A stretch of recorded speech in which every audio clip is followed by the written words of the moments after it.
Bienvenue à la revue du net, un programme proposé par Luna Productions pour NKL TV. Après un regain de popularité dans le cœur des Français, le président de la République affirme ce mardi, je cite, « L'esprit du 11 janvier doit désormais inspirer notre action ». C'est dire que le 11 janvier dernier a été un grand tournant dans la vie politique française.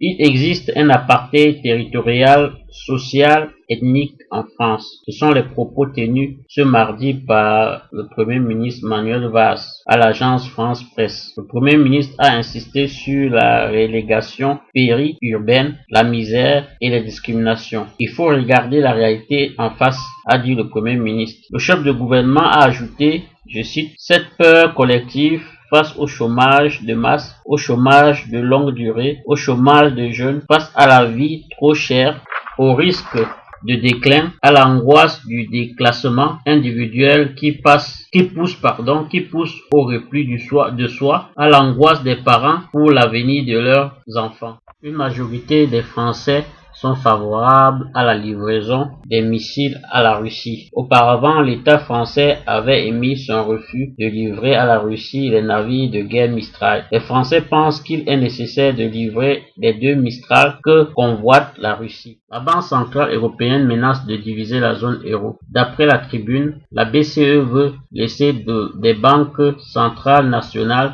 racheter la dette de leur propre pays. Cette méthode permet à chaque pays d'acheter sa dette auprès de sa banque centrale. La Banque de France, par exemple, ne serait chargée exclusivement que de racheter la dette de la France. La Banque centrale suisse a perdu sa crédibilité, affirme la Tribune. Cette perte de crédibilité est sûrement due à la valorisation du franc suisse par rapport à l'euro. Cette valorisation a entraîné de nombreuses conséquences dans le système bancaire suisse. Elle a accru le risque chez les spéculateurs. Le FMI vient de réviser ses prévisions de croissance à 3,5% pour 2015, malgré la chute du prix du pétrole. Le festival de Cannes 2015 aura 2 présidents, tous américains, les cinéastes Joel et Ethan Coen, qui dans le monde du cinéma sont inséparables. Ils succèdent ainsi à la réalisatrice Jane Campion. À noter que le festival aura lieu du 13 au 14 mai prochain.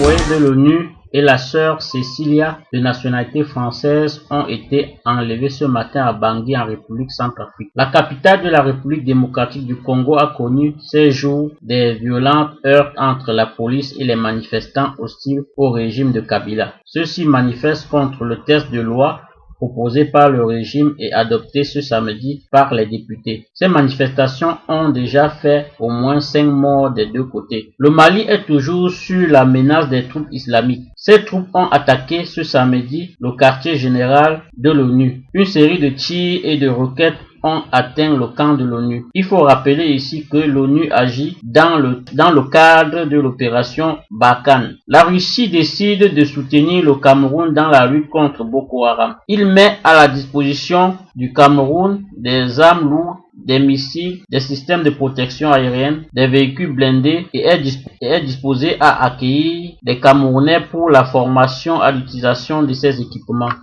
D'après la Banque mondiale, l'Afrique dans l'ensemble a affiché pour l'année 2014 une croissance d'environ 5,1%. Ce taux de croissance est nettement supérieur à celui des pays européens. Malgré une croissance élevée, la population africaine demeure toujours parmi celle la plus pauvre du monde, avec un revenu mensuel par habitant inférieur à 10 €. Un communiqué de presse camerounaise annonce le lancement dans les mois à venir des travaux de construction du 2e port en eau profonde dans la ville de Limbe. Cette construction devrait accroître le développement économique de la dite région. Cannes 2015. Le Sénégal a battu hier le Ghana par 2-1. L'Algérie est venue au bout de l'Afrique du Sud par 3-1. Aujourd'hui, s'est tenu à 17 h le match Côte d'Ivoire-Guinée, avec la victoire de la Guinée par 1-0. La suite ce soir à 20 h avec l'entrée dans la compétition des 2 équipes qui se connaissent déjà à ce niveau de la compétition. Le match Cameroun-Mali réserve de nombreuses surprises car les 2 équipes sont jeunes. Merci d'avoir suivi cette émission. Restez sur NKL TV. À très bientôt.